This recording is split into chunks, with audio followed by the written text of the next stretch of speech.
Bonsoir. Dans l'attente du vaccin pour tout le monde, c'est le feuilleton qui ne fait que commencer, d'autant que les variants pourraient remettre en cause les campagnes de vaccination qui sont déjà lancées. Les personnes âgées, pour l'instant, sont prioritaires, mais à plus ou moins long terme, il faudra peut-être élargir la gamme des populations qui sont autorisées à être vaccinées, notamment ceux qui sont mobilisés auprès des plus fragiles. Je pense par exemple aux bénévoles d'associations. En tout cas, la solidarité est plus que jamais à l'ordre du jour depuis le début de la crise du coronavirus, il y a un an maintenant. Et ce soir, dans Audition publique, le rendez-vous politique du lundi sur LCP Public Sénat avec Le Figaro, nous recevons Olivia Grégoire. Bonsoir. Bonsoir. Vous êtes secrétaire d'État à l'économie sociale, solidaire et responsable. Comme ça fait bizarre, c'est compliqué, mais ça représente beaucoup de monde. Pas tant que ça, c'est pas si compliqué, c'est un peu nouveau. On a connu un haut commissaire à l'ESS pendant 3 ans. Il y avait auparavant Benoît Hamon qui s'occupait de l'économie sociale et solidaire.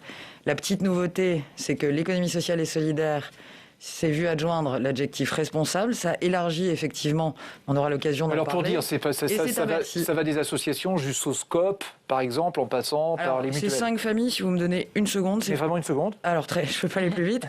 Et ça représente des millions de gens, effectivement. Les mutuelles, les associations, principalement employeuses, les coopératives, les fondations et les entreprises dites d'utilité sociale, alias ESUS. Et c'est beaucoup. Et du coup, vous allez voir, on a beaucoup de questions à vous poser d'ailleurs. Alors, le ministre de la Santé, votre collègue Olivier Véran, s'est fait vacciner ce matin.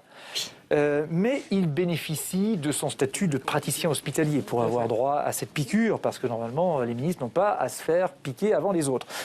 C'était son métier d'origine avant d'entrer au gouvernement.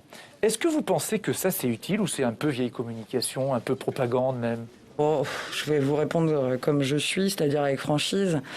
Il ne le fait pas, on l'interroge. Il le fait, on interroge. Moi, je pense que c'est bien qu'il l'ait fait. Il est soignant, effectivement, c'est un praticien hospitalier. Et d'ailleurs, jusqu'à ce qu'il soit ministre, il pratiquait encore au CHU de Grenoble. Et là, il ne pratique plus? Non, mais il est au contact au quotidien des praticiens, des malades aussi, puisqu'il se déplace quasiment tous les jours. Donc je pense que c'est aussi important en termes d'exemplarité de démontrer qu'on y va et que le ministre de la Santé n'a pas peur. Et à ce compte-là, vous aussi, vous êtes au contact de plein de gens. Hospitalier. Non, mais vous êtes au contact de plein de gens. Pourquoi ce serait scandaleux que tous les ministres se fassent vacciner? En quoi ce serait scandaleux? En fait, je veux dire, Francis Letellier, on est dans une période où tout est scandaleux et tout est potentiellement polémique. Moi, je ne trouverais pas scandaleux que les ministres, notamment ceux qui sont au quotidien en contact, soient vaccinés. En attendant, des gens comme moi qui ne sont pas tous les jours dans les hôpitaux, mais en revanche au contact d'associations, de coopératives, on pratique les gestes barrières comme tous les Français. Je pense que c'est très important de nos jours, face à la défiance politique qui nous gagne depuis maintenant des décennies, d'être aussi exemplaire. Donc c'est cohérent que le ministre de la Santé, qui est praticien hospitalier, comme les professionnels de santé, se fasse vacciner. Il ne vous a pas échappé que je ne suis pas en EHPAD et que je n'ai pas plus de 65 ans. Et donc on respecte aussi le tempo. Et donc mon tour viendra. Mais je pense aussi qu'on prêterait le flanc à la polémique si prioritairement les 41 membres du gouvernement le faisaient et que les Français de 50 ans, par exemple, n'y avaient pas forcément tous accès dès aujourd'hui. Pendant ce temps, en tout cas, les médecins scolaires, eux, ils s'inquiètent parce qu'ils préconisent d'allonger les vacances de février et même de fermer les écoles pendant 4 semaines. À votre niveau de connaissance, est-ce que c'est à l'étude ? À mon niveau de connaissance, le président a eu une prise de parole très claire la semaine dernière et à 7h, j'ai pas eu d'informations, notamment de Jean-Michel Blanquer, par exemple, m'informant que ce rallongement était, en tout cas, dans les tuyaux. Donc j'ai pas plus d'informations que ça. Je comprends en revanche leur inquiétude. Ça faisait d'ailleurs, en toute franchise, partie des idées qui volaient la semaine dernière et qui tournaient notamment dans les médias. Ça n'a pas été la position arrêtée par le gouvernement et à 7h, elle ne l'est pas plus que la semaine passée. Sur le plateau avec moi ce soir, comme tous les lundis soirs dans l'audition publique, Brigitte Boucher de LCP. Bonsoir Brigitte. Bonsoir Francis. Et Tam Tranui de Public Sénat. Bonsoir Tam. Bonsoir Olivia Grégoire. Bonsoir. Et c'est Tam qui commence. On va continuer à parler vaccination. Il y a une question qui se pose pour les bénévoles dans les associations. Il y a beaucoup de bénévoles seniors qui ont plus de 65 ans mais qui n'ont pas encore 75 ans. Est-ce que vous souhaitez qu'ils soient prioritaires pour être vaccinés ? J'ai eu une attention toute particulière dès mon arrivée fin juillet pour peut-être protéger plus et plus fort les bénévoles. Un exemple, dès le mois d'août avec mon équipe, on a positionné 2 millions de masques dans les préfectures. Ça n'a pas forcément été su par l'ensemble du grand public, mais ça a été connu des responsables associatifs.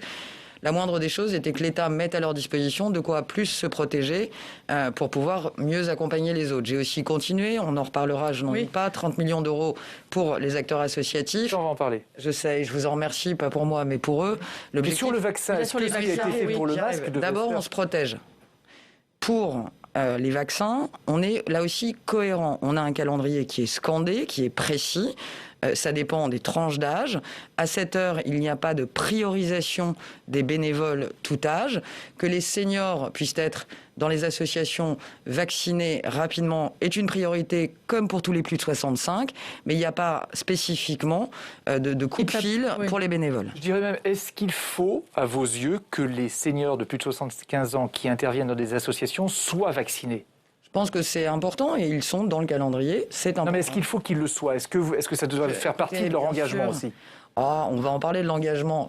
C'est pas dans le contrat d'engagement, ça, pour le coup, si vous m'autorisez le jeu de mots. Mais vous savez, quand on est bénévole, on donne déjà beaucoup aux autres et on est super responsable. Donc j'ai assez confiance en eux pour qu'ils soient responsables. Et quelqu'un qui ne serait pas vacciné, on lui dit pas, tu viens pas. Non, c'est pas l'idée. Il y a aussi des bénévoles d'associations humanitaires qui racontent avoir été verbalisés pour avoir été dans la rue après 18 heures, alors même qu'ils étaient en train de travailler pour leur association. Est-ce que vous souhaitez que soient données des consignes claires pour que ces bénévoles ne soient plus inquiétés ? Alors vous soulevez là un point important. J'étais jeudi et vendredi à Marseille. J'ai d'ailleurs quelqu'un qui m'a interrompu dans la rue, à juste titre, et qui m'a posé cette question. J'en ai parlé avec le préfet et des consignes claires ont été données. Je pense notamment aux maraudes. Je crois qu'on va aussi parler du froid qui nous attend. Il est très important que les bénévoles qui donnent de leur temps aux autres puissent avoir liberté grâce aussi à leurs attestations. Ils bénéficient d'attestations des associations pour pouvoir poursuivre leur mission d'intérêt général. Donc c'est une consigne que nous avons passée au préfet, que j'ai repassée vendredi. Là où vous avez raison, c'est que j'ai eu connaissance du fait que certains avaient été verbalisés. La consigne a été très clairement repassée. Dès que je suis rentré, j'ai fait passer le mot au ministère de l'Intérieur et dans toutes les préfectures. Notamment les maraudes à la frontière italienne. Pour les migrants, un certain nombre d'associations ont été énormément verbalisées. Alors, ça, c'est normal. Moi, c'est une maraude aide alimentaire. Oui, quand on aide les autres, qu'on prend sur son temps et qu'on a une attestation, je pense qu'on n'a pas à être verbalisé. Est-ce que vous y voyez... Oui, est-ce qu'il n'y avait pas aussi quelque chose de politique à empêcher les maraudes envers les migrants à la frontière franco-italienne ? Je comprends votre question, mais je ne crois absolument pas que ça ait été le cas. Et encore une fois, c'est pas parce qu'il y a eu quelques cas qui nous sont remontés que c'est le cas dans l'ensemble de la France. Il y a beaucoup d'associations de nuit, je pense à Paris notamment, qui continuent à travailler et qui s'apprêtent d'ailleurs à travailler dans les prochains jours. Il n'y a pas ce sujet-là et on a déjà échangé avec la préfecture de police de Paris en prévention. Alors, on va passer à un autre sujet qui est le séparatisme. Absolument. Le projet de loi séparatisme qui est débattu en ce moment à l'Assemblée. Et il y a la charte des valeurs républicaines. C'est un article qui a été voté vendredi dernier. Est-ce que ça concerne toutes les associations, c'est-à-dire celles qui existent déjà, comme celles qui vont être nouvellement créées ? La charte concerne, comme d'ailleurs ce qu'on fait au plan économique, concerne à la fois celles qui sont créées et celles qui sont nouvellement créées. Et en cours de création. Oui. Et est-ce qu'il faudra... est-ce que vous croyez que cette charte, elle suffira ? Parce qu'on peut très bien signer la charte et puis continuer ses activités. Il y aura plus de contrôle ? Écoutez, c'est même au cœur de ce qui a été voté la semaine passée autour du contrat d'engagement. C'est plus qu'une charte, le contrat d'engagement, pour le coup. C'est un engagement dans le droit dur. Et donc, j'ai bon espoir que ce soit respecté. On s'est pas mal fait critiquer, d'ailleurs, sur ce sujet du contrat d'engagement qu'on porte avec force. Et je pense que, comme tout contrat, les associations le respecteront. Le cas échéant, elles s'exposeront, et elles le savent, soit à des sanctions, soit à une possible fermeture. Il y a le délit de séparatisme aussi qui a été voté. Est-ce que ça peut concerner les associations qui refuseraient de signer la charte, justement ? Je pense. Vous n'êtes pas sûr ? Je pense. C'est pour ça, en tout cas. C'est l'objectif, oui. C'est ce que je dis sur le contrat d'engagement. Oui. Ça va faire des contraintes supplémentaires pour les associations. Est-ce que vous pensez que ça peut freiner la liberté d'association ? Est-ce que ça peut, en tout cas, freiner les bonnes volontés ? Je ne crois pas. Alors après, moi, j'échange tout le temps avec le mouvement associatif dont j'ai la charge sur notamment le plan économique. Je comprends qu'il y ait des discussions et qu'il y ait eu pas mal d'échanges, et j'en ai fait partie. Et je veux dire avec force qu'il n'y a en rien une défiance. On n'est pas du tout dans une posture de défiance. Après, je comprends, et on en a beaucoup parlé avec le président notamment du mouvement associatif avec qui j'échange toutes les semaines, je comprends qu'il est très important que les associations soient vraiment associées, pardonnez-moi la tautologie. Et rassurées ? Alors, rassurées, on y travaille, elles savent, si vous voulez, je vais faire une analogie, c'est un peu comme le portique dans les aéroports. C'est compliqué de se dire qu'on doit tous quelque part être un peu contrôlés dans l'univers associatif sous prétexte que très peu en réalité, mais certaines ne respectent pas le principe républicain. Je comprends qu'on puisse pas s'émouvoir, mais se questionner sur le fait que tous soient interrogés, toutes soient interrogées, sous prétexte que quelques-unes ne respectent pas le pacte républicain. Mais vous savez, comme toujours avec les associations, si on se pose calmement et qu'on donne la réalité des fondements de la loi, on arrive à échanger. Tout l'enjeu, maintenant, pour moi, c'est les décrets qui arrivent. Tout l'enjeu, c'est comment ce contrat d'engagement va être appliqué vraiment. Et ça, vous le savez bien ici, ce sont les décrets d'application. Et j'ai demandé, je redis avec force, je trouve très important, pour ne pas dire fondamental, que les associations soient très directement associées à la rédaction du décret d'application qui vont aussi les concerner. C'est très important. Vous faites pas une loi pour une minorité, là, finalement ?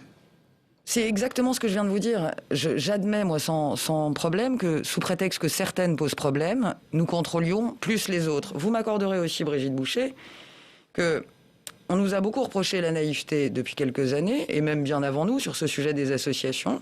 On prend le sujet à bras-le-corps. Il ne s'agit pas de défiance, il ne s'agit pas non plus d'être naïf. Quand vous dites... Et je connais beaucoup d'associations qui vont le signer sans aucun problème. Quand vous dites, avant de passer la parole à Tam, que les associations vont être associées au décret, oui. Ça va se passer comment ? Un Grenelle ? Alors, ça Alors bonne Grenelle, question. C'est quoi ? Oh non, pas de Grenelle. On est là sur un décret... Mais ça se passera comment ? Ça se passera qu'il faut qu'on bosse ensemble au ministère de l'Intérieur. Vous allez toutes les réunir, enfin, même si en vidéo, mais... Moi, je suis à Bercy et il ne vous a pas échappé que je ne porte pas le texte au fond. C'est le ministère de l'Intérieur. C'est Marlène Schiappa qui le porte. Sarah El Haïry en deuxième ligne. Évidemment, Gérald Darmanin. C'est donc au ministère de l'Intérieur et j'ai demandé déjà plusieurs fois, et je crois avoir été entendue, qu'elle soit associée à la rédaction très concrètement du décret d'application. Comment s'applique ce texte qui va les concerner ? Tam. Est-ce qu'il y a des associations que vous soupçonnez de prosélytisme aujourd'hui ? Alors, est-ce que je soupçonne ? Moi, vous savez, je suis ministre. Le gouvernement. Oui. Est-ce que le gouvernement... Est-ce que vous avez des remontées, des renseignements ? Est-ce que vous avez des remontées sur une quantité d'associations ? Je crois qu'on a même d'ailleurs démontré que certaines en faisaient montre, puisque un certain nombre d'associations, de formes associatives, ont été dissoutes au sein de... Mais ça concerne quoi ? C'est une poignée d'associations. Et c'est quoi l'inverse ? Sous prétexte que ça ne concerne qu'une poignée, il ne faudrait rien faire. Non, c'est est-ce que vous avez des chiffres ? Est-ce que vous avez... Moi, j'en ai pas. Encore une fois, je suis secrétaire d'État à Bercy, je les ai pas. Je pense qu'à l'intérieur, et peut-être aux renseignements généraux, je n'en doute pas, ils en ont. Est-ce que vous travaillez, puisque vous avez parlé effectivement de ces associations qui ont été dissoutes, à la dissolution d'autres associations aujourd'hui, une association précise ? Moi, c'est toujours un plaisir, et c'est vrai que j'ai été porte-parole, mais je peux pas lire dans le marc de café des prochaines actions de Gérald Darmanin. À 7h, pour être très précise, il n'est pas prévu, par exemple, la semaine prochaine ou même cette semaine, je crois, d'autres dissolutions au sein du Conseil des ministres. Mais soyons clairs, vous savez, moi je suis ministre depuis 6 mois à peine. Je découvre l'ordre du jour du Conseil des ministres quand j'arrive dans le bunker à Bercy et quand, en tant que secrétaire d'État, j'y suis conviée, ce qui n'est pas automatique. Donc, très bonne question. Mais j'aimerais bien vous répondre, mais c'est Gérald Darmanin qui peut vous répondre. Mais par contre, sur Bercy, il y a une question qui peut vous intéresser, sur Baraka City notamment, parce que c'est ceux qui travaillent à l'étranger, si vous voulez. Voilà, c'est une ONG humanitaire proche des islamistes qui a été dissoute par Gérald Darmanin. Elle annonce vouloir s'installer à l'étranger, mais veut continuer en même temps ses activités en France. Comment est-ce qu'on peut l'en empêcher ? Et qu'est-ce qu'il y a dans la loi ? Qu'est-ce que prévoit la loi pour ce cas-là, par exemple ? Comment on peut les en empêcher déjà ? Écoutez, déjà, on les a dissoutes, donc il va falloir, si tant est qu'elles se recréent, qu'elles trouvent une formulation qui ne soit pas associative, puisque ce type d'association aujourd'hui... Mais elles peuvent avoir leur siège à l'extérieur et opérer en France. Est-ce qu'elle va pouvoir continuer à exercer en France ? On contrôlera déjà leur activité, mais vous savez, et Bruno Le Maire... et Olivier Dussopt, ils travaillent beaucoup. On a aussi des services de renseignement économique et financier qui nous permettent de traquer, sans mauvais jeu de mots, les flux financiers douteux. Et nous sommes en traque. Et donc, nous observerons de très près. Il ne s'agit pas de montants forcément importants. C'est là qu'elles sont très dangereuses. Je pense typiquement à Baraka City. C'est souvent des transactions de quelques centaines d'euros, mais qui, mises bout à bout, arrivent à démontrer qu'il y a une activité souterraine. C'est là que vous verrez si vous devez intervenir ou pas. C'est là qu'on se bat, et ça a été dit et redit, mais pas 1 euro, et en tout cas pas de flux sur ce type d'association. Alors en tout cas, il y a un autre volet à cette loi sur le séparatisme, je l'appelle comme ça pour faire simple, Brigitte, c'est le volet social. Oui, c'est ça. Il y a 15 députés de la majorité qui ont écrit au Premier ministre, car ils s'inquiètent qu'il n'y ait pas de volet pour lutter contre les inégalités sociales. Est-ce que vous êtes au moins en partie d'accord avec eux ? Alors, je vais peut-être vous surprendre, je trouve ça très intéressant, pour ne pas dire très intelligent. J'ai été 3 ans et demi député à leur côté. On n'était pas toujours d'accord, par exemple, avec Pierre Persson, avec Mireille Clapeau, qui aussi a signé ce texte. Coralie et dont Dubost. on parle pas assez souvent. Coralie Dubost, la présidente déléguée. Moi, je pense que c'est toujours intéressant de se faire pousser plus loin sur ces sujets. Même si je trouve intéressant de reconnaître aussi ce qu'a fait le gouvernement. Et je trouve qu'il est important de le rappeler, et pas que depuis la crise du Covid. Je vous évite la liste aujourd'hui. J'aurai plaisir un jour à revenir en parler.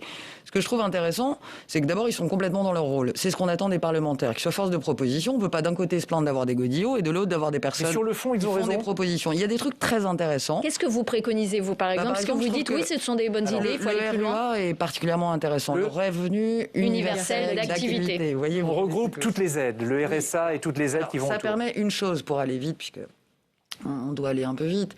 Ça permet de lutter contre un fléau, et qui est un fléau qui concerne aussi les associations. Quel non-recours? Aujourd'hui, vous avez à peu près 30% des aides sociales pour les plus précaires qui ne sont juste pas demandées, pour diverses raisons. Principalement, on ne sait pas qu'on y a accès. Deuxièmement, il y a aussi un sujet d'autocensure. On ne va pas demander l'aide, on ne va pas chercher l'aide à la CAF, ou on ne va pas chercher une aide supplémentaire parce qu'on ne veut pas s'admettre ou qu'on a un peu honte, ce qui se comprend aussi. Et donc ce sujet du non-recours, on va parler des jeunes, je crois, à un moment. En vrai, il y a des multiples aides. Un jeune, une solution. Ça Mais du coup, le RUA, comme vous l'appelez, il doit concerner les jeunes. Le revenu d'activité universel. Le RUA est une mesure intéressante. Elle était d'ailleurs C'est une des propositions d'Emmanuel Macron en 2018. Dans notre agenda, voilà. Je trouve intéressant de le remettre à l'ordre du jour parlementaire. Il avait été oublié, donc. Non, il n'a pas été oublié. On a eu 2-3 petits soucis entre-temps. Ça n'a échappé en personne. Oui, dont, mais l'un n'empêche pas l'autre. Mais vous dites ça dans le contexte d'urgence, on pourrait dire... LFR, 5 projets de loi d'urgence sanitaire. Ça aurait pu être dedans. Et un agenda. Oui, alors je veux dire, conjoncturel, structurel. Non, mais j'adore votre question. Conjoncturel, structurel. On ne peut pas tout régler. On est face à une crise, on fait du conjoncturel. Je ne crois pas. Ça, c'est une réponse structurelle, le RUA. C'est une réponse de fond. Ça mérite qu'on s'intéresse. On se plaint souvent, et les oppositions que j'adore disent souvent il n'y a pas d'étude d'impact.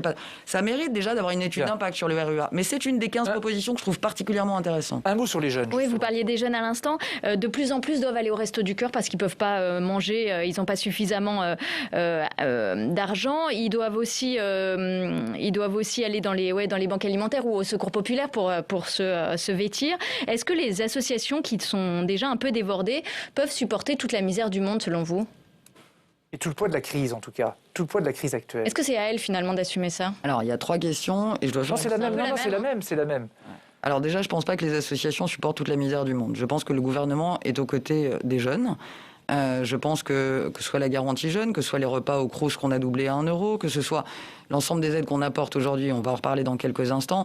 Pardon, mais il n'y a pas que les associations qui œuvrent dans ce moment extrêmement difficile pour nos jeunes. Et le gouvernement, je ne vais pas parler de milliards, ça ne parle à personne, mais on ne peut pas dire que dans le plan de relance, on ne soit pas à la hauteur. Et d'ailleurs, je vais vous dire un truc, les chiffres le démontrent. Plus d'1 million de jeunes embauchés en fin d'année dernière, 1 200 000 jeunes en CDD, en CDI. Pour manger aussi. Oui, mais pardon, vous voulez qu'on voit le mauvais côté du verre? Moi, je vous parle du fait qu'on a aussi embauché plus de jeunes que l'an passé. Deuxièmement, les associations, en vrai, c'est des centaines de millions d'euros de soutien. Je ne vais pas tous les détailler parce qu'on n'a pas le temps dans la relance.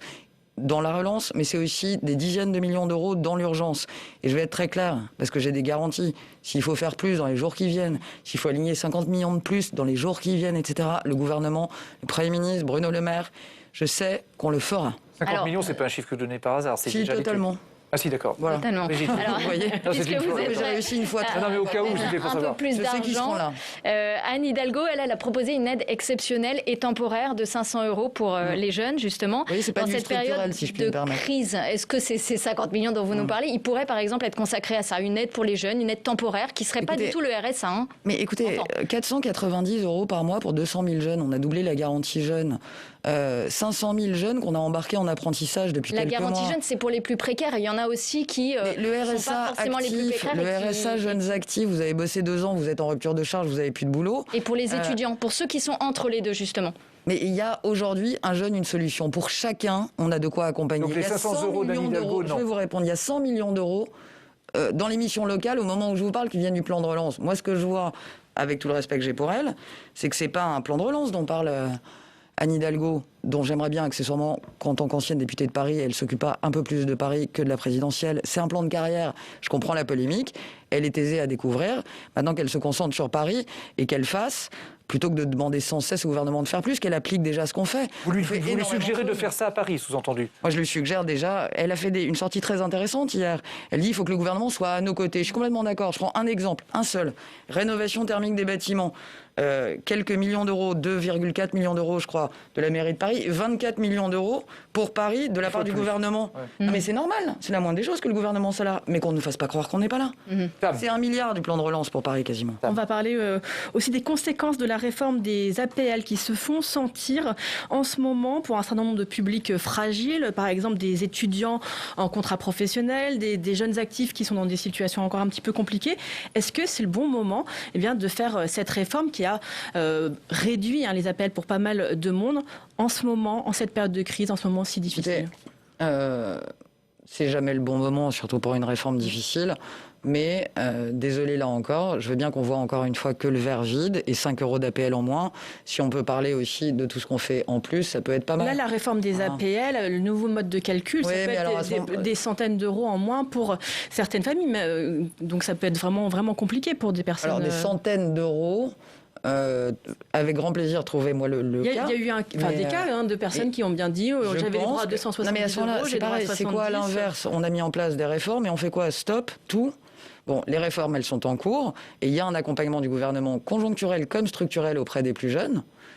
Je veux bien qu'à chaque fois on voit ce qui ne fonctionne pas, c'est à la mode. L'objectif, c'est quand même de faire entre 700 millions et 1,3 milliard d'économies. Donc on sait bien que c'est ça s'appelle des réformes structurelles. C'est compliqué, il faut du courage et je ne dis pas que c'est facile. Brigitte.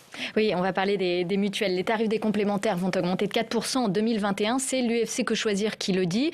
Et puis il y a un autre chiffre, plus 2,6% en moyenne. Ça, c'est la mutualité française. Or, il y a eu un accord avec Bruno Le Maire et les responsables des mutuelles pour geler en fait ces tarifs. Est-ce qu'elles vont être rappelées à l'ordre, ces mutuelles? Alors déjà, soyons précis, l'UFC Que Choisir a pointé 123 mutuelles pour 600 contrats. J'ai pas le chiffre parce que je l'ai pas en tête, mais je crois qu'il y a plus de 6. Il n'y a pas que 600 contrats. Donc ce chiffre est faux, quoi. Non, c'est pas ça. C'est que ce chiffre est parcellaire. Mais alors sur ces 123, est-ce que ces 123 vont être des complémentaires? Est-ce que ces 123 vont être appelés à l'ordre? Très possiblement, pour dire les choses simplement. Qu'est-ce qu'elle risque ça. D'abord, je voudrais juste finir une phrase. Oui. Donc on suit ça comme le lait sur le feu, notamment avec Olivier Dussopt, parce que Bruno Le Maire est à la manœuvre, mais Olivier Dussopt aussi. Il y a eu des engagements pris financiers de ne pas augmenter. Vous avez d'ailleurs une divergence entre les 2,6 de la mutualité française et les 4% annoncés par l'UFC. Donc déjà, quand on est à Bercy, on essaye de savoir si c'est plutôt 2,6, 3,1 ou 4. Et vous ne savez pas pour l'instant? On est dessus. Et à partir du moment où on aura une étude plus précise, c'est-à-dire dans les jours qui viennent, vous savez, que ce soit d'ailleurs les assureurs ou les mutuelles, ou même les banques, d'ailleurs, avec qui on travaille beaucoup à Bercy, on ne rechigne jamais à prendre nos engagements. Et je sais que Bruno Le Maire les refera revenir si les choses n'étaient pas claires dans les jours qui viennent. Bercy va enquêter sur ces 123 mutuelles. Bercy est sur la balle, comme on dit. On a entendu les engagements, il faut qu'ils soient tenus. Sur ces 123 mutuelles pointées du doigt par l'UFC Que Choisir. On regarde, mais si vous voulez, oui. 123, oui. Globalement, on regarde ce qui se passe en termes de tendance. Vous avez dit 123, c'est pour ça. Oui, 123 sur 600 dossiers. Oui, est-ce qu'on pourrait même imaginer une contribution supplémentaire en 2021? Ça a déjà été le cas en 2020. Oui, il ne vous a pas échappé que c'est 1,5 milliard qui ont été ponctionnés en PLF 2021. Mais la crise continue, elles ont moins de dépenses à cause du Covid. Est-ce qu'on peut imaginer une contribution en 2021? Moi, ça fait vraiment partie des sujets que je trouve médiatiquement très intéressants. Vous voyez, c'est la limite de l'exercice. Je ne peux pas répondre en une minute. Voilà. Parce qu'il y a derrière des ratios prudentiels très casse-pieds, BAL 3 par exemple, que doivent aussi respecter. Non, c'est juste savoir, est-ce qu'il y aura une compensation? Non, la question est simple, est-ce qu'il y aura une contribution supplémentaire des mutuelles? Elles ont déjà compensé l'an passé sur le PLF. Oui, mais la crise continue en 2021. On verra en PLF en fin d'année. Ouais. Pour l'instant, c'est pas encore. Tam, une dernière question. Oui, une dernière question sur les plateformes de livraison à domicile, comme Uber Eats, Deliveroo, etc. Elles ont été présentées, on se rappelle, quand elles ont été créées, comme des économies collaboratives. Aujourd'hui, on voit bien qu'elles sont avant tout synonymes de précarité. Est-ce que pour vous, il ne serait pas temps de réguler vraiment ce secteur ? C'est un vrai sujet, en tout cas réguler l'emploi sur ces plateformes est un vrai sujet. Il y a eu une mission parlementaire, ancien président de la Cour de cassation, Monsieur Frouin, qui a remis un rapport. Un deuxième rapport a été commandé par Elisabeth Borne il y a quelques semaines. Pour ma part, au plan personnel, c'est un sujet que je trouve particulièrement urgent. Je pense que ça fera partie des sujets sur lesquels on va proposer des choses dans les mois qui viennent. Aujourd'hui, je pense notamment aux jeunes qui travaillent dans ces plateformes. Je pense beaucoup à l'emploi. Ils n'ont pas forcément de garantie sociale, ils n'ont pas de mutuelle, ils ne sont pas forcément accompagnés. Et vous voyez, là, l'économie sociale et solidaire peut apporter des réponses. Il y a par exemple, notamment à Paris, un modèle intéressant qui s'appelle les CAE, coopératives d'activité et d'emploi, qui permettrait, par exemple, de protéger un peu plus les collaborateurs. Et donc, on pourrait envisager de réfléchir à ce que les plateformes mettent en place des coopératives d'activité et d'emploi pour que les travailleurs des plateformes, et notamment les jeunes, soient moins précaires dans leur emploi. En les obligeant à le faire ? Ça se discute. J'oblige rien avant d'avoir posé une proposition. Non, mais il y a une proposition claire, là. Oui, mais comme elle n'était pas si claire en termes de statut, elle a suscité une deuxième mission, c'est ce que je vous ai dit. Première mission rendue, deuxième mission commandée par Elisabeth Borne. C'est un sujet où j'ai pas... mais c'est une piste, en tout cas. En tout cas, c'est un sujet sur lequel il va falloir qu'on avance. Ça, c'est sûr. Merci Brigitte et Tam. Merci. Et à lundi prochain, évidemment. Merci. Le froid est annoncé sur une bonne partie de la France cette semaine. Le Nord et le Pas-de-Calais ont déjà déclenché le plan grand froid, notamment pour mobiliser les moyens pour mettre à l'abri les SDF. Est-ce qu'en cette période de Covid, les associations sont confrontées à un manque de bénévoles ? Alors là où vous avez raison, c'est qu'on a eu un problème générationnel, et ce depuis quelques mois. C'est-à-dire que c'est souvent des personnes retraitées qui donnent de leur temps aux autres. Et donc oui, on a pu parfois manquer de bras, notamment des traditionnels bénévoles qui sont nos aînés. Mais, comme quoi il y a aussi des belles nouvelles dans notre pays, on a aussi vu arriver des jeunes, par le biais par exemple du service civique, par le biais des engagements citoyens, qui aujourd'hui, je pense à la Banque Alimentaire, j'étais accompagné de 3 jeunes qui avaient moins de 25 ans, là où l'année dernière, puisque j'y étais aussi en tant que député, j'avais des seniors, donc on a manqué un peu de bras. Il y a un renouvellement de génération, ce qui fait que l'accompagnement peut être fait par les associations. Aussi. On accueille maintenant Yves Tréhard, éditorialiste et directeur adjoint du Figaro. Bonsoir Yves. Bonsoir Francis. Vous Bonsoir interrogez Olivier Grégoire et vous avez le droit de boire un coup en attendant. Ah oui. Merci. Yves, à vous. Alors, il y a un homme actuellement qui répète régulièrement qu'il veut un scrutin proportionnel Je vois. aux législatives. J'ai cité évidemment François Bayrou. Oui. Dans une interview au Figaro, hier au grand jury LCI, Le Figaro, RTL, est-ce que vous êtes pour la proportionnelle ? Moi, je suis plus député. Oui.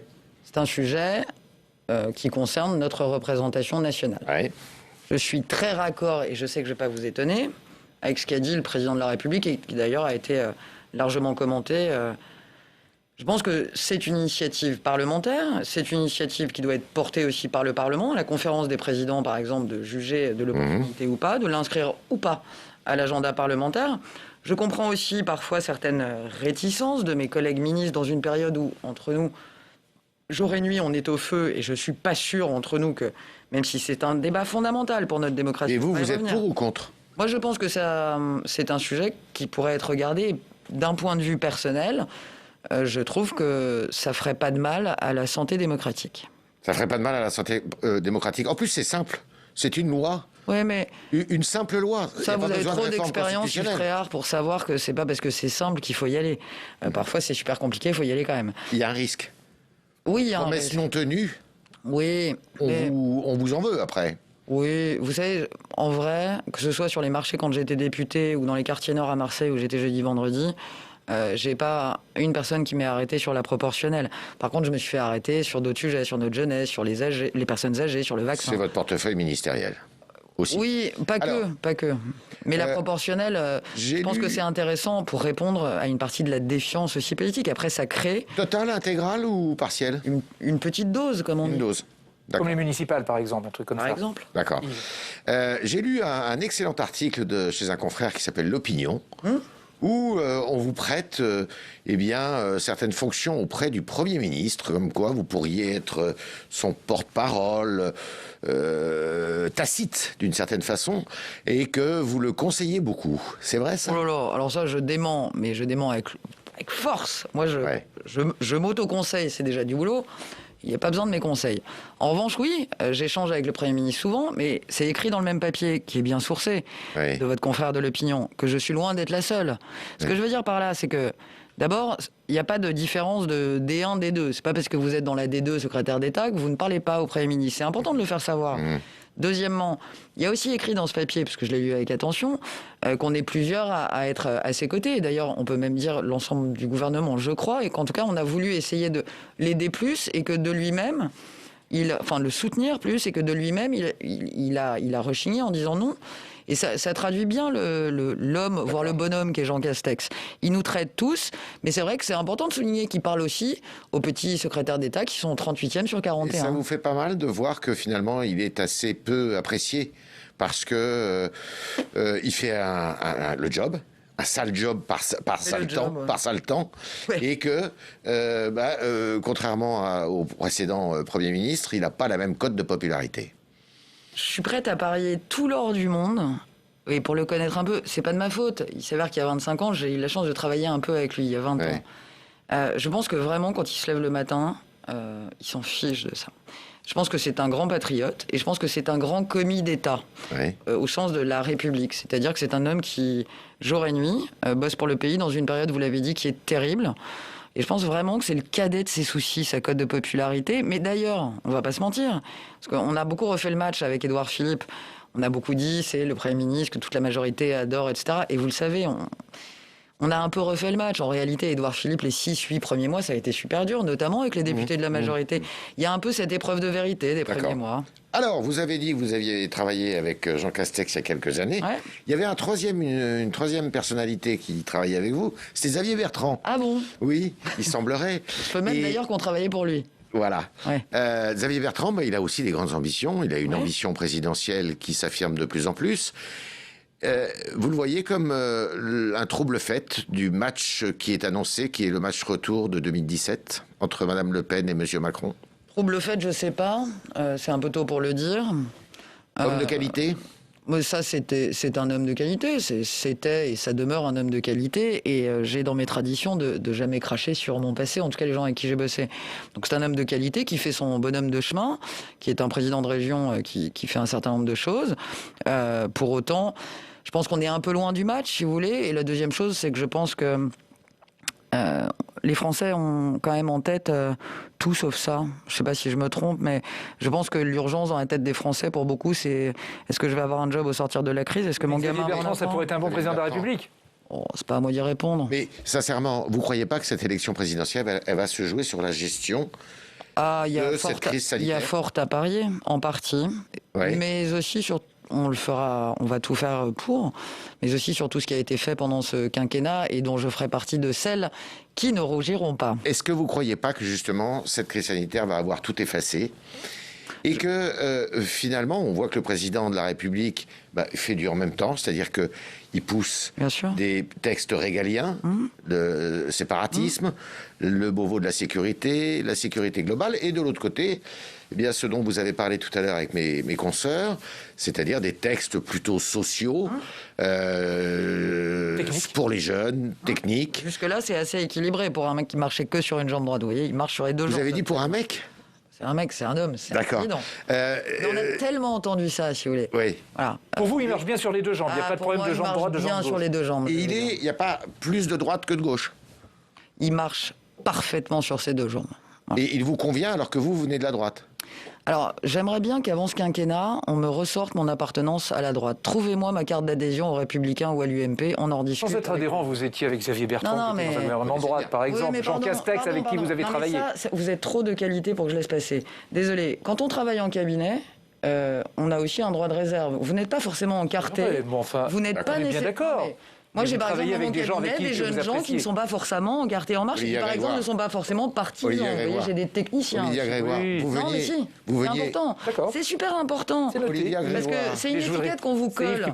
Moi, le conseiller cancer, vous voyez, qui était au cabinet de Xavier Bertrand, qui est un grand homme, qui ne travaille plus, je crois, mais qui était un grand monsieur du cancer, Daniel Nisery, il a fait les plans cancer de Jacques Chirac, il a continué à travailler avec Xavier Bertrand, je crois même qu'il a continué avec Roselyne Bachelot et qu'il était encore expert sous Marisol Touraine. Peu importe les appartenances politiques. Dernière question de Yves.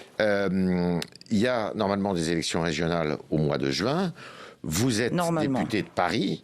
En Ile-de-France, il était question qu'il y ait M. Blanquer qui soit tête de liste. Finalement, il n'y va pas. Est-ce à dire que la majorité présidentielle va se ranger derrière la présidente sortante, Mme Pécresse? Il vous a pas échappé, d'abord que je suis plus député de Paris, mais je vais quand même répondre. Deuxièmement, Vous étiez. on a un candidat, je crois. Enfin, un jeune homme assez brillant qui a fait ses preuves à l'Assemblée, qui est un francilien. Qui manque pas de courage, mais qu'est-ce qu'on s'en fiche, on va travailler, c'est pas très grave. Vous allez vous engager dans cette... Vous faites des élections autrement que par la notoriété. Laurent Saint-Martin est un candidat redoutable et remarquable. Et gare à celui qui parie sur le fait qu'il n'est pas autant connu que les deux autres. Je peux vous dire, il est redoutable. Est-ce que vous allez vous engager dans cette Je serai amicalement aux côtés de Laurent Saint-Martin, qui est quelqu'un que j'apprécie infiniment. Oui. Mais je suis 200% à mon poste à Bercy, surtout dans la crise, donc je ne serai pas affiché. Comme tous les ministres. C'est pour ça qu'on ne pose pas la question de savoir si vous serez candidate à la régionale, parce que c'est toujours la même réponse. Merci Yves. Merci. En tout cas, et à lundi. Je suis désolé. Vous avez annoncé le déblocage d'un fonds d'urgence de 30 millions pour venir en aide au secteur de l'économie sociale et solidaire, qui permettra aux petites associations de passer la crise. 3 questions précises. Première chose, à quels critères devront-elles répondre pour avoir droit à une partie de cet argent? Le premier des critères, quand elles vont s'inscrire en ligne sur urgence-ess.fr, c'est d'abord priorité à celles qui n'ont rien reçu. C'est-à-dire pas de fonds de solidarité, pas de prêts garantis d'État. La priorité est d'abord à celles qui n'ont pas été aidées. Ensuite, celles qui ont été aidées mais pas suffisamment, à l'aune de leurs besoins, pourront aussi être aidées. Alors, combien, d'après vous, ça concernerait d'associations? Alors, il y en a plus d'1 million en France d'associations. Oui, même si en vrai, vous avez 180 000 associations employeuses. C'est important parce qu'il y a celles qui ont que des bénévoles et celles qui ont des salariés. Donc vous ciblez plutôt celles qui sont employeuses? En fait, c'est pas je cible, c'est j'ai la charge à Bercy, principalement de celles qui sont employeuses. Donc, mais ça ne veut pas dire que je m'adresse combien d'associations pourraient bénéficier de cette 30 000 associations en danger de mort. On a quelques milliers d'associations déjà qui ont mis la clé sous la porte. Et donc, cette aide a vocation à accompagner à peu près 10 000 associations. Et lorsque, parce que j'en doute pas, on aura éclusé ces 30 millions, s'il faut plus, on ira chercher plus. Et vous disiez tout à l'heure que l'économie sociale et solidaire, ça concerne plein de secteurs, hein, vous les avez évoqués tout à l'heure. Est-ce que vous ne craignez pas des catastrophes à venir, comme peut-être dans le domaine, j'allais dire, économique traditionnel? C'est une économie à part entière, donc vous avez raison, des catastrophes... Le mot est fort, mais oui, en tout cas, des fermetures, ça, on le craint. Et d'ailleurs, on a déjà quelques pertes d'emplois. Mais je vois aussi que c'est une économie à part. Et je vois aussi beaucoup d'acteurs qui tirent leur épingle du jeu, qui ont le statut d'économie sociale et solidaire ou qui pratiquent l'économie sociale et solidaire. Ce statut est protecteur, vous diriez, dans le contexte actuel ou... Ce statut n'est pas nécessairement protecteur. Il est peut-être moderne, il est peut-être inspirant, mais il n'est pas plus protecteur. En revanche, il est intéressant par rapport à ce qu'il engage dans le partage du pouvoir avec les salariés, dans le partage de la valeur. Mais je voudrais donner un exemple. Quand vous regardez, c'est un de vos confrères qui l'a fait, le palmarès de la croissance, vous avez des entreprises d'économie sociale et solidaire, vous avez des acteurs qui ont tiré leur épingle du jeu et qui sont aujourd'hui dans le top 20 des plus grosses croissances françaises. Donc en général. On va maintenant accueillir les 2 parlementaires qui vont débattre avec vous ce soir.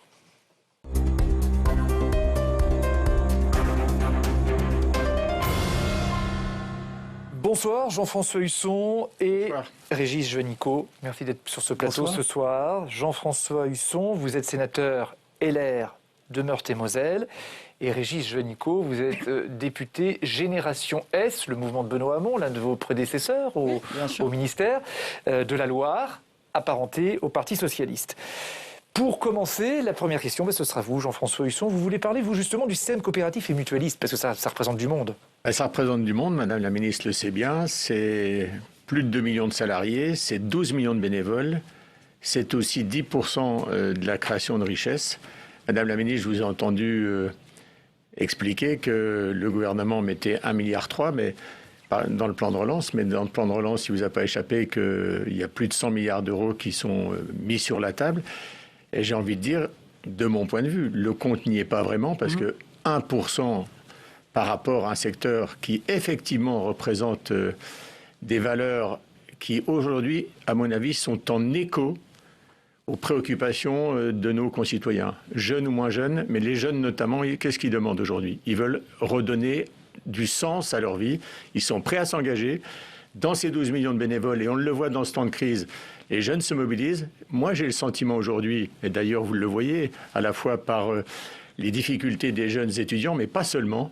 Il y a aujourd'hui dans toutes des générations qui sont en attente, qui se posent beaucoup de questions et qui finalement regardent un peu l'avenir avec angoisse. Il vous faut donc aujourd'hui réagir vite, et notamment à l'endroit des jeunes, quelles que soient leurs origines et leur territoire de vie. Alors, quelle est la question? Non, mais simplement, je veux débattre avec vous. Est-ce que vous êtes d'accord avec ce constat? C'est qu'il y a des jeunes... Alors, non, parce qu'il y a 1%, 1,3 milliard sur 100 milliards. Je vais déjà répondre dans un premier temps. Et puis après, je ne doute pas de toute façon qu'on va reparler de notre jeunesse. C'est vrai que ce ratio, on peut me l'opposer. Moi, ce que je vois, c'est que il n'y avait pas d'économie sociale et solidaire au sein du gouvernement en termes de portage politique et à Bercy. Bon, je pense, et je ne suis pas la seule, en vrai, tout l'écosystème le reconnaît, c'est plutôt pas mal pour l'économie sociale et solidaire, d'ailleurs, d'être revenue là où elle était à l'époque de Benoît Hamon, c'est-à-dire, puisque c'était une économie à part entière, qu'elle soit à Bercy. Deuxièmement, vous avez raison, sénateur Husson, il y a 1,3 milliard d'euros dans le plan de relance, directement fléchés économie sociale et solidaire. Et vous connaissez assez bien les finances, puisque vous y opérez au Sénat. Ce sont des sommes qui sont fléchées vers l'économie sociale et solidaire en dur. Et vous savez aussi bien que moi que l'économie sociale et solidaire, elle est interministérielle. Donc il y a des budgets d'économie sociale et solidaire dans l'ensemble des ministères. Je prends un exemple. 1,3 milliard, vous avez 600 millions d'euros avec Madame Borne sur l'insertion par l'activité économique, sur l'emploi dans l'ESS avec les parcours emploi compétences notamment, sur le dispositif Sésame que vous connaissez sur les sports.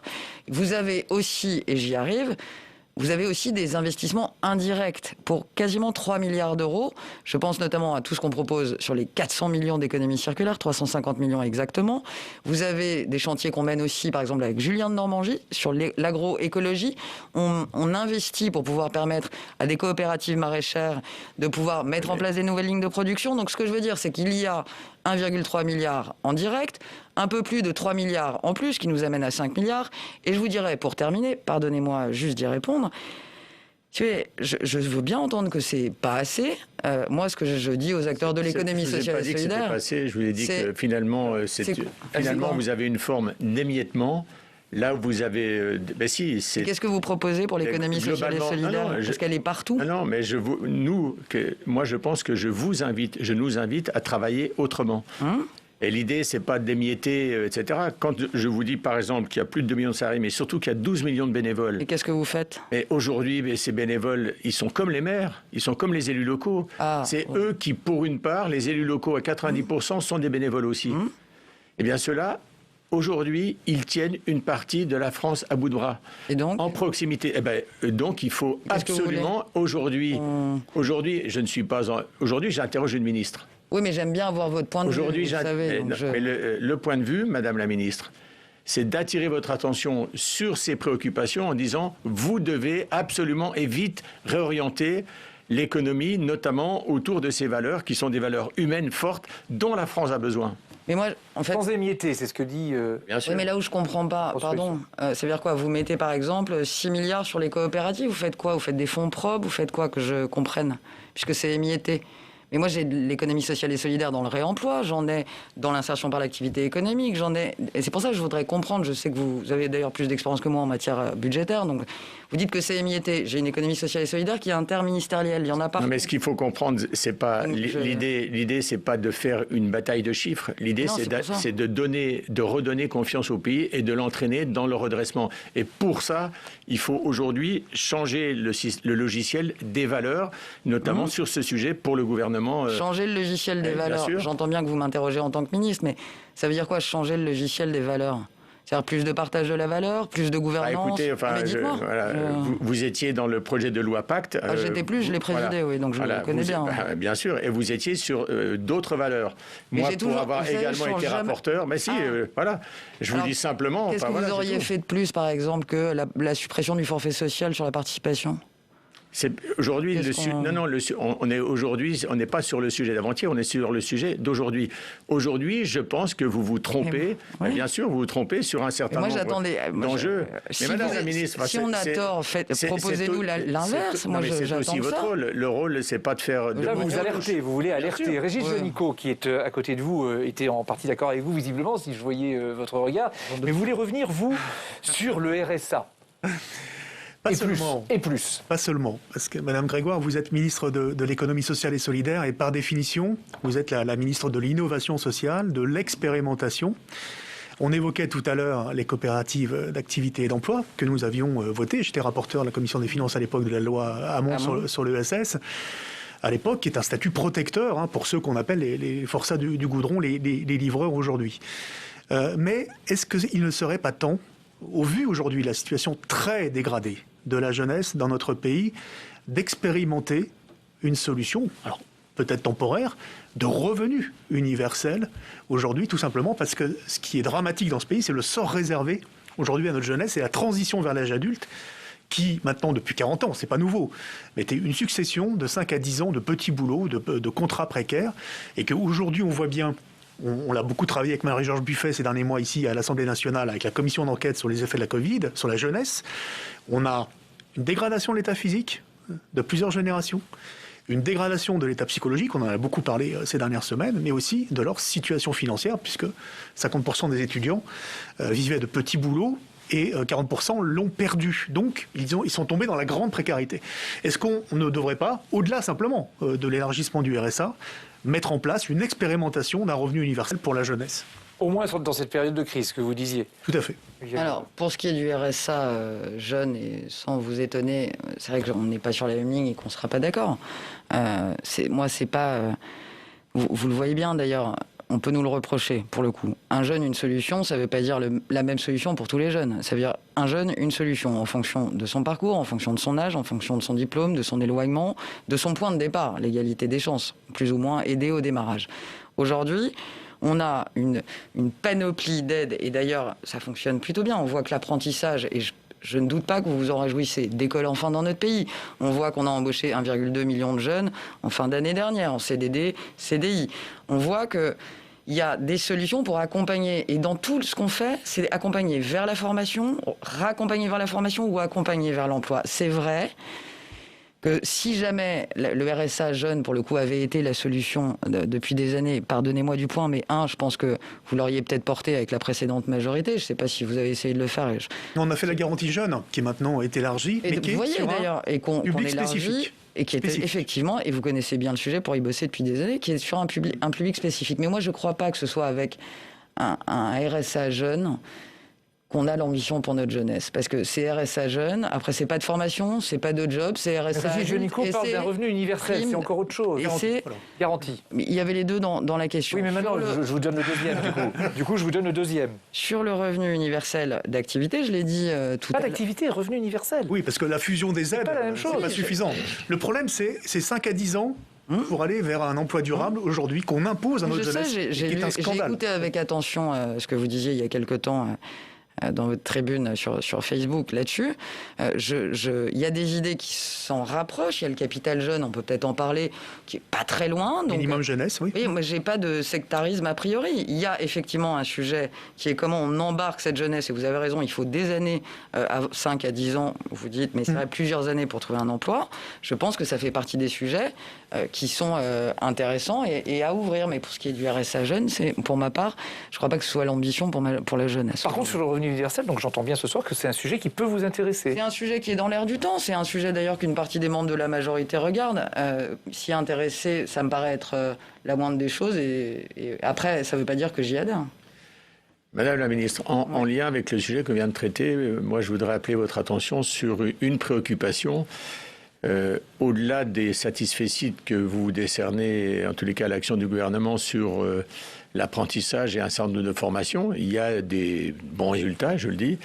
Moi, je suis frappé, par contre, des dysfonctionnements, des dysfonctionnements qui existent entre la formation et les emplois non pourvus aujourd'hui dans les entreprises. Il y a un nombre impressionnant dans des domaines divers, de services, de logistique, chez des grands opérateurs d'énergie. Aujourd'hui, vous avez un grand nombre d'offres qui ne sont pas satisfaites. Il y a donc un souci entre la formation initiale, les formations qualifiantes. Ça veut dire qu'il y a une perte finalement de compétences et d'argent par le fonctionnement, la formation initiale, qui doivent aujourd'hui être compensées souvent par des formations faites par les entreprises elles-mêmes avec des conventions avec l'État, avec les régions. Est-ce que aujourd'hui vous ne pensez pas qu'il faut améliorer ce dispositif pour faire en sorte dans le slogan « Un emploi, une solution », qui est une formation qui donne une qualification avec la possibilité d'être pleinement opérationnel dans la vie active. Vous pointez vraiment un sujet absolument majeur et on a encore des progrès à faire, soyons clairs. Ça fait longtemps, ça fait bien quelques dizaines d'années qu'on a ce problème d'adéquation de l'offre et de la demande d'emploi. Il me semble en tous les cas qu'il est aujourd'hui plus aigu que jamais. Moi je crois, pardonnez-moi, je sais qu'on est responsable de tous les maux, mais je pense que ça fait longtemps, peu importe les origines politiques, c'est pas le sujet, mais qu'on a ce sujet d'adéquation entre l'offre et la demande chez nos jeunes. Et pour permettre à nos jeunes de trouver des boulots. Pardon, il n'y a pas que les jeunes. J'ai pas évoqué que les jeunes, c'est bien ça le drame. Pardonnez ma légère inattention d'un quart de seconde, ça n'est pas dans mes habitudes. Alors on reprend. Donc, oui, vous avez raison, je le fais simplement, très simplement, je pense c'est un sujet majeur. On y travaille. Ce que fait aujourd'hui le gouvernement, notamment dans le plan de relance, alors j'ai entendu qu'il était trop morcelé, etc., mais c'est aussi d'orienter, avec le PIC, et c'est ce qu'on essaye de faire depuis un moment, les formations vers les lieux de demande d'emploi, les bassins d'emploi les plus importants. Je pense aussi qu'il y a peut-être ici plus de liberté, plus d'initiative à donner peut-être aux régions sur ce sujet, régions qui ont la compétence économique et entre nous qui sont souvent les plus éclairés sur leur bassin d'emploi. C'est logique. Enfin, je vous interromps, mais pour tout vous dire, pour le vivre dans la région Grand Est, c'est exactement ce qui se passe. Oui. Mais il y a juste l'initiative, aujourd'hui, à mon avis, c'est trop souvent la région qui doit aller chercher, proposer, faire du sur-mesure. Ouais. Or, aujourd'hui, quand vous êtes sur un espace de 5,5 millions d'habitants, vous ne pouvez pas faire quasiment du sur-mesure à chaque fois. Et ça, c'est un sujet. Enfin, je voulais vous dire, vous parlez des bassins d'emploi. Les bassins d'emploi, ils ne sont pas qu'urbains. Et aujourd'hui, dans les inégalités, notamment sociales et d'accès à l'emploi, la question des mobilités et donc pour les personnes issues des territoires excentrés, éloignés des villes, est un des premiers facteurs d'inégalité. Vous le savez aussi, on y travaille, sans parler du fait qu'on a légiféré dessus, qu'on a mis beaucoup d'argent dans le plan de relance pour améliorer ça, que les régions d'ailleurs et les acteurs des collectivités locales ne sont pas en reste avec les forfaits mobilité aussi déployés au plan local. Moi, je crois qu'il y a aussi une chose qui est très importante, parce qu'on parle d'aujourd'hui, Iket Nunc. Moi, ce qui me questionne et ce qui m'interroge beaucoup, et Bruno Le Maire pour le coup aussi, c'est comment on forme aussi nos jeunes et nos moins jeunes aux emplois d'aujourd'hui, mais surtout aux emplois qui arrivent demain. Même pas après-demain, demain. Et ça, c'est un sacré défi. Régis Juanico. Oui, je voulais aborder la vie associative et nos bénévoles, puisque vous avez abordé tout à l'heure le fonds d'urgence, mais pour les associations employeuses, les 200 000 employeuses. 90% aujourd'hui des associations reposent uniquement sur en fait l'engagement de leurs bénévoles. Or, ces associations-là, c'est un coup d'arrêt depuis 1 an, à part pour les associations de solidarité, et heureusement qu'elles viennent en aide aux plus démunis, mais pour le sport, pour la culture, nous sommes extrêmement inquiets. Puisqu'aujourd'hui, dans nos communes, dans nos territoires, il n'y a plus aucune manifestation associative et sportive, etc. Or, aujourd'hui, ces associations-là, elles ont une perte de ressources financières très importante, plus de 20-30%, et ces pertes-là ne sont pas, par définition, compensées. Qu'est-ce qu'elles peuvent attendre aujourd'hui, notamment en termes d'engagement des bénévoles, parce qu'on risque aussi de perdre les bénévoles, beaucoup sont des seniors, qui aujourd'hui hésitent à revenir par crainte, et c'est normal, et par précaution aussi sanitaire. Et donc on a vraiment cette inquiétude vraiment sur la vie associative. Qu'est-ce qu'elles peuvent prétendre aujourd'hui pour repartir, même si ça sera très chaotique? Qu'est-ce qu'elles peuvent attendre? Alors, je vais répondre, même si déjà modestement j'essaye de faire ma part, et c'est vrai que j'ai en charge de m'occuper des associations employeuses, donc c'est vrai. Oui. Mais je sais que là-dessus, on est raccord tous les trois, qu'il était indispensable qu'on les aide à minima avec ce fonds de 30 millions et qu'on fasse plus si nécessaire. Vous l'avez mentionné, Régis Juanico, et merci. Il y a effectivement 200 millions d'euros pour les associations, hébergement d'urgence et solidarité. Et c'est pas, ça arrive, c'est que les appels à projets sont sortis, les premiers 50 millions d'euros sont en train d'être pourvus, et vous savez qu'on fait au plus vite, et vous avez sur l'aide alimentaire aussi. Oui, mais je veux pas être trop longue, mais oui. Et ça décaisse, c'est-à-dire c'est pas on va décaisser, c'est-à-dire que c'est en cours. Le deuxième appel à projet pour les associations arrive dans quelques jours, et c'est le ministère de la Santé qui le sort. Il y a aussi une approche sectorielle. Et la ministre des Sports a annoncé il y a quelques semaines 15 millions d'euros d'aide directe aux associations. Et pour le coup, ça c'est plutôt à destination des associations bénévoles pour les accompagner. Je pense que vous allez me dire que ça n'est pas assez et qu'il faut faire plus. Donc à quoi peuvent prétendre ces associations? Déjà, est-ce que le fonds d'urgence de 15 millions d'euros sectoriel, de votre expérience d'élus locaux, puisque vous êtes aussi des élus du territoire, est-ce que ça arrive? Je pense que c'est en train d'arriver. Est-ce qu'il faut plus? Est-ce que vous avez... Oui, il y a plus de demandes qu'effectivement de montants financiers disponibles. Eh ben, il faut que la ministre des Sports demande plus d'argent à l'endroit des associations sportives. Vous parliez au gouvernement alors. On se parle, vous savez, on se parle souvent.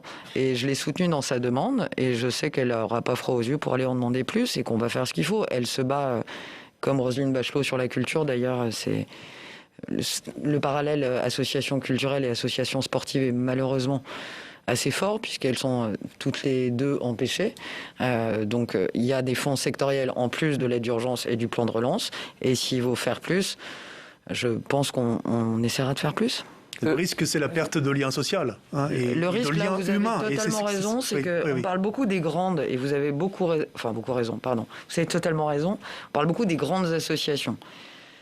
Aujourd'hui, mon inquiétude, et c'est pour ça que j'ai circonscrit à 10 salariés maximum, c'est vraiment les petites. Et là où vous avez raison, c'est que c'est celles qui sont le plus en risque, et ce sont celles qu'on doit aider majoritairement. Dans ce cas-là, les petites, il faut passer par les fédérations, parce que les bénévoles, les structures sont, puisqu'elles sont par nature petites, ils sont débordés. C'est comme les petites communes, le maire, c'est entre guillemets la bonne à tout faire. Or, ce sont des gens qui font bien, mais ce sont des gens qui, parfois, d'abord, ont moins de temps. Puis n'ont pas la structure administrative ou des choses comme ça. Ils ne savent pas forcément. Il y a aussi ce sujet-là. La formation. Et puis le non-recours. Enfin, vous vous rendez compte, ces chiffres datent il y a quelques jours, donc je les partage avec vous.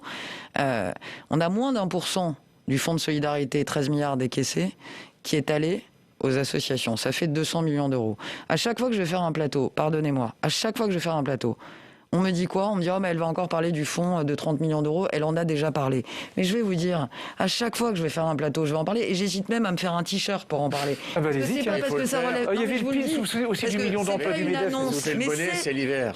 Ou un bonnet, ou des mitaines, c'est à la mode. Mais c'est pas parce que c'est pas une annonce que c'est pas important. J'ai plein de plateaux, pas vous, je le dis, qui me disent, oui, mais là, on a déjà parlé. Mais de grâce, on a des dizaines de milliers d'associations à sauver. Donc on va en parler à chaque fois. Et je risque d'être très obsessionnel avec ça. On va faire un détour maintenant par le Figaro Live. On a déjà 3000 demandes en quelques jours. Où nous attend le rédacteur en chef du Figaro Live, Vincent Roux. Bonsoir Vincent. Qu'est-ce que vous avez vu du côté de vos lecteurs, de vos internautes et de nos téléspectateurs? Bonsoir Olivier Grégoire. Eh bien, ce qu'on a vu, en tous les cas, parmi les sujets qui sont très commentés aujourd'hui, c'est cette volonté du maire Rassemblement National de Perpignan, Louis Alliot, de rouvrir 4 musées de sa ville en respectant les consignes sanitaires, estimant que la culture est un bien essentiel. Quel est votre point de vue, vous, Olivier Grégoire? Mon premier réflexe, et j'avais même commencé la phrase, donc c'est un bien essentiel, surtout en période préélectorale, je pense. Je pense que c'est pas très sérieux. Je pense que c'est une position qui lui appartient, qui est un peu, qui est pas forcément très collective, au nom de celles et ceux qui ne peuvent pas réouvrir. On a d'ailleurs eu ce genre d'initiative il y a quelques mois. Je me souviens de débats à la rentrée où certains maires avaient pris des initiatives. Je crois qu'on est un peu tous dans le même bateau et que ça n'est pas très responsable. Ça n'est mon point de vue et je le partage. J'ajoute pour autant que il pointe ici un sujet qui est un crève-cœur pour nous tous sur la vie culturelle, sur les musées, sur l'ensemble des cinémas. Moi, mon homme est dans la culture, c'est tous les jours et depuis bientôt 1 an que c'est très difficile. Mais je ne crois pas que les Français soient dupes et je pense que ça n'est pas très républicain comme attitude. Voilà, Vincent, vraiment un mot. Oui, juste, est-ce que vous pensez qu'on peut continuer longtemps à avoir cette situation où les musées restent fermés, voilà. où on continue de précariser tout un secteur? Vous savez comme moi que l'objectif n'est évidemment pas celui que vous venez de citer. J'écoutais encore Roselyne Bachelot ce matin. Ce qu'il nous faut, c'est un tout petit peu de visibilité, c'est-à-dire si tenté, puisque c'est tous les jours qu'on se pose la question à la culture, qu'on puisse réouvrir, qu'on puisse avoir plus de 3-4 jours de visibilité, ce qui est un peu le cas aujourd'hui, j'ajoute, et pardonnez-moi. Mais j'ai entendu beaucoup, notamment d'artistes, citer des situations en Europe du Sud, je ne vais pas polémiquer, dont je vois aujourd'hui l'ampleur des dégâts. Je pense à un pays en particulier. Je sais que c'est dur, je sais que c'est compliqué, le Portugal. Mais aujourd'hui, c'est chaque jour qu'on se pose la question. Et vous voyez, je suis comme vous. J'espère qu'une seule chose, c'est que la prochaine fois, on puisse se parler des musées qui iront et que vous serez sur des le salles plateau, de cinéma, et des théâtres, et des clubs, et des discothèques, et de toute notre vie culturelle. Merci Vincent, merci Jean-François Husson, merci Régis Juanico, et merci Olivia Grégoire d'avoir participé à Audition publique qui revient lundi à 19h30. Bonne soirée.